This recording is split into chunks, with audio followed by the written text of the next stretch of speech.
To get the job done as a leader, you have to delegate. There's no other way around it. Often we're in a big hurry too, but if you're moving too fast, you're liable to forget something important. So today I'm going to give you a simple tool you can use to make sure your delegation is effective every time.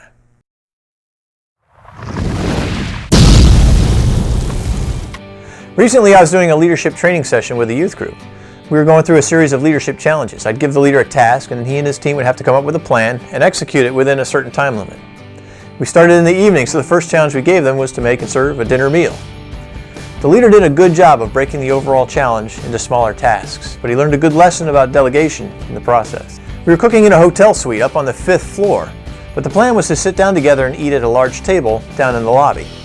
With only 15 minutes left before dinner had to start, the leader picked 2 teammates and instructed them to go downstairs and set the table. Time passed and soon it was time to carry the food down to the lobby. The leader was running out of people to carry everything.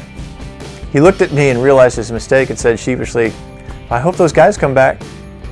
And in that moment, he learned a valuable lesson about the art of delegation. Even if you're in a hurry, you have to take time to delegate clearly.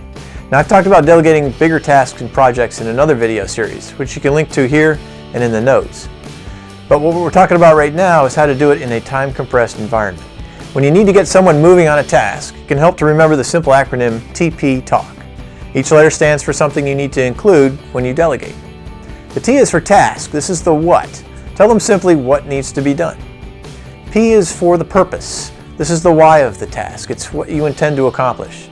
They have to know the why so that as conditions change, they can make smart decisions about what to do that still accomplishes the purpose. The second T is for time. This is the when it needs to be done. A stands for assets. If you've got some resources or tools for the job that they can use, be sure to point them out.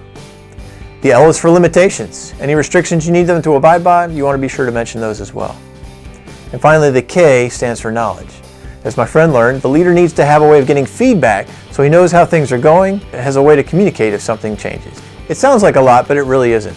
Putting it all together, the leader's directions to the table setting team might have sounded something like this. We need the table set in the lobby for 12 of us so we can sit down together for dinner by 6:30. You can use the plates and utensils we have here. Just make sure we're equipped for all parts of the meal, like the salad and the dessert. As soon as you're done, come back or text me because I might need your help with something else. As a leader, you have to delegate to get the job done, but it'll be better for everyone if you take the time to delegate thoughtfully.